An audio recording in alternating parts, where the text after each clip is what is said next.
Le dejo 2 minuticos al vicefiscal para que termine. ¿Qué quería decirles yo con este proyecto? Este es un proyecto que lógicamente ha generado muchas controversias, sobre todo por la preocupación de lo que podría significar, entre comillas, cadena perpetua frente a violadores. Yo quisiera hacer una pequeña introducción explicándoles lo que significa la familia para nosotros. Miren, en todas las épocas del mundo, la familia ha jugado un papel de importancia, y un papel de importancia nada menos y nada más que en la consolidación de las instituciones sociales. Recordemos, por ejemplo, lo que decía Rousseau en su Contrato Social. Él decía que la sociedad más antigua de todas y la única natural es la sociedad conformada por una familia. Uno puede decir mucho sobre este concepto. La familia es el pilar de la cultura latinoamericana también. Nuestro estilo de vida gira generalmente alrededor de la familia.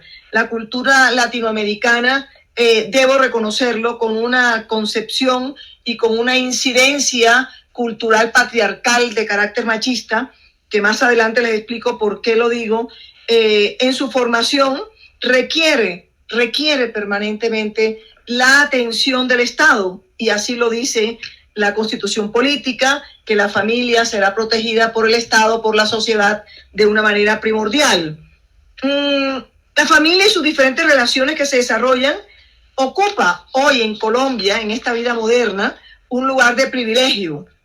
Y en realidad, lo que se conforma al interior de la familia termina siendo realmente, las actuaciones que se hacen al interior de la familia, terminan siendo finalmente el ejercicio real de una democracia, como la nuestra, dentro de un Estado social de derecho. Y se forma con las vivencias de las personas o actores que interactúan dentro de las relaciones familiares. Igualmente como la democracia, dentro de una familia, nuestras familias latinoamericanas, miramos que todo está basado en la igualdad, la libertad y algo fundamental, el respeto por la dignidad. Todas esas concepciones de igualdad, de libertad y de respeto por la dignidad son parte o elementos esenciales de lo que es la democracia, las democracias actuales. Y decía y sigo diciendo que la familia es el primer espacio manejado de esa manera, con libertad, con igualdad y con respeto por la dignidad, el primer espacio de una democracia en cualquier país civilizado hoy en día. Y eso se encuentra constituido o incluido dentro del artículo 44 de nuestra Constitución política, en donde, como bien lo ha dicho varias veces el presidente de la República, la familia es la protección de la familia y, por lo tanto, de los niños, niñas y adolescentes es lo más importante y es el interés superior que debe guiar las actuaciones de un país como el nuestro. Es decir, la prevalencia del interés de los niños, las niñas y los adolescentes es fundamental, y nosotros como Estado tenemos que estar siempre orientados a esa protección y esa prevalencia. Y una señal clara de esa protección es este proyecto de acto legislativo. Es un proyecto de acto legislativo que nos manda varios mensajes. ¿Por qué tantos proyectos de acto legislativo planteados dentro de toda una época y una vida del Congreso de la República? ¿Por qué ha habido tantos y no han podido salir adelante? El único que salió adelante llegó a la Corte Constitucional y por razones distintas fue declarado inconstitucional o inexequible. Y yo, al hacerme esa pregunta, respondo bajo el entendimiento de lo que reclama la sociedad hoy en día, y es que hay que hacer todo lo necesario para establecer la protección de esa familia como elemento básico de la democracia y como fundamento esencial de la sociedad.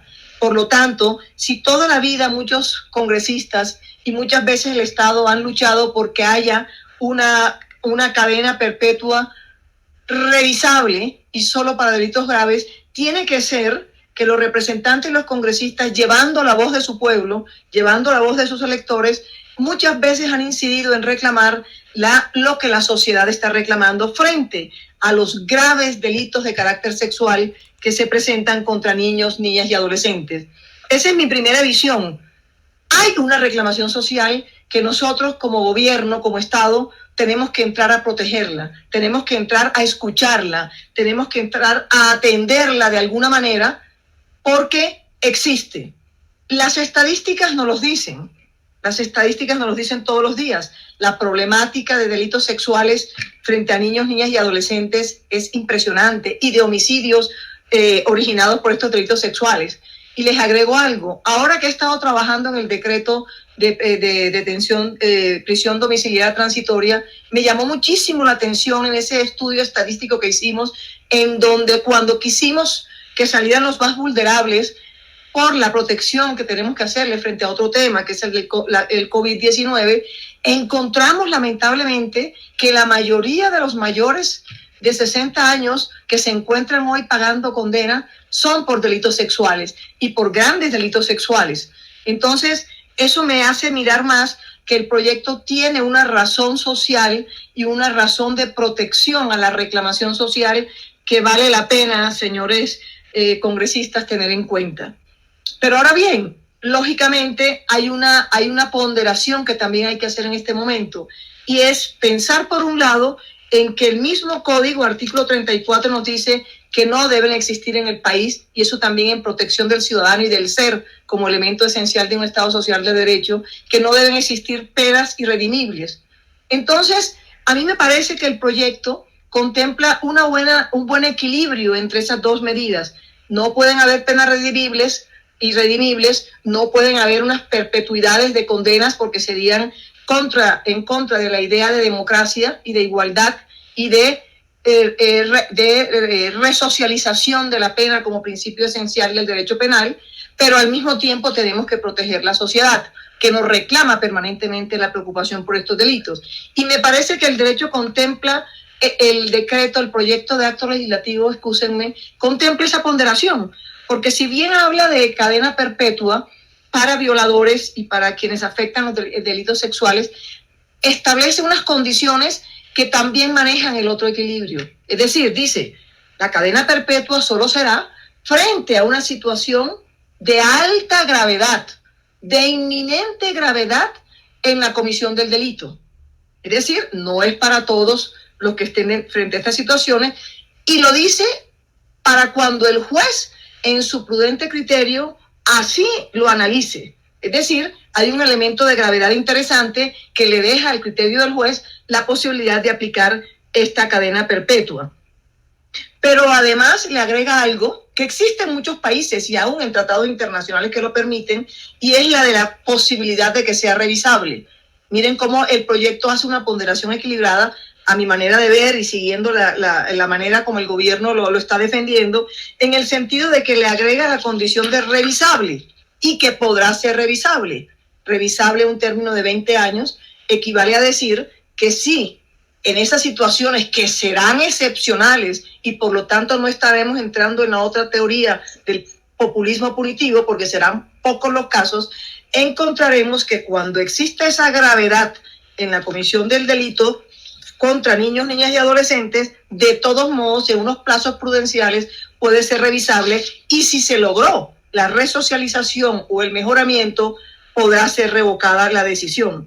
Elementos que contiene el proyecto de ley que me hacen considerar que debe ser impulsado, que debe ser tratar de llevarlo a que salga adelante, por cuanto que de todos los presentados hasta ahora, que desde el ministerio tuvimos el cuidado de revisar los proyectos anteriores, encontramos que aquí se establecía el equilibrio necesario para complacer, entre comillas, al Estado y a la a la sociedad y a la familia, porque las estadísticas nos dicen la peligrosidad y cómo estamos de grave ante la situación de delitos sexuales frente a niños, niñas y adolescentes, pero al mismo tiempo cumplir con las reglas de la democracia, con las reglas constitucionales actuales, en el sentido de no permitir que sean penas irredimibles y que haya la posibilidad de resocialización, reitero, frente a situaciones de eminente gravedad, porque se le entrega en este proyecto la posibilidad de manejar el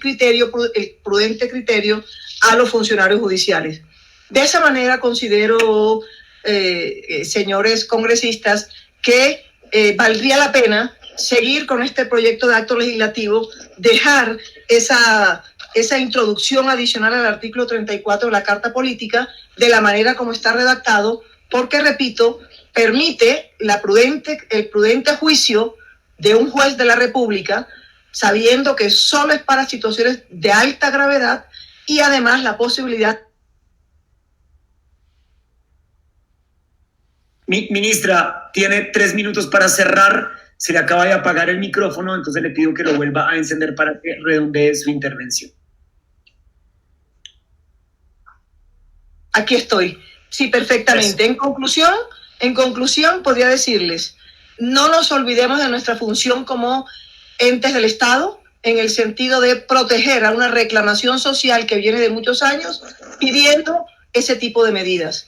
Pero tampoco olvidemos la necesidad de proteger a todas estas personas para que sea revisable su decisión y podamos tener el justo equilibrio y estudiarles la posibilidad de revocación cuando las circunstancias así lo permitan. En mi criterio, le solicitaría, por favor, que siguiéramos adelante con ese acto legislativo. Muchas gracias, Juan Carlos. Muchísimas